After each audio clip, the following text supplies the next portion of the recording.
श्वेता, इतनी सारी शॉपिंग करके कहाँ से आ रही हो और वो भी इतनी मस्त साड़ी पहन के?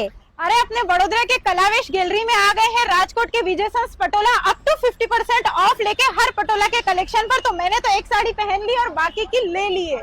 तो पटोला का प्योर कलेक्शन आपको लेना है तो कलावेश गैलरी में आ जाओ, क्योंकि यहाँ आपको अप टू 50% ऑफ में प्योर पटोला का कलेक्शन मिलने वाला है। और डेट याद रखना, 6, 7, 8 अगस्त के लिए एग्जीबिशन है, तो जल्दी जल्दी आओ और पटोला की शॉपिंग करो, क्योंकि पटोला साड़ी शादी हो या त्योहार हर मौके पर एक रॉयल और एवरग्रीन लुक देती है। और यहाँ आपको मिलने वाला है single ikat patola, double ikat patola, Rajkoti patola, twill patola और टिश्यू पटोला। साथ में पटोला के चनिया चोली और कोटी एंड पर्स का कलेक्शन भी आपको यहाँ पर मिलेगा। बांधनी की साड़ियाँ मिल जाएगी, साथ में पटोला के दुपट्टे का कलेक्शन भी यहाँ मिलेगा। जल्दी से रील को शेयर कर दो और विजिट करो। વિજય સેલ્સ પટોળામાં આવી છું અને મને અહીંયાનું કલેક્શન બહુ ગમે છે।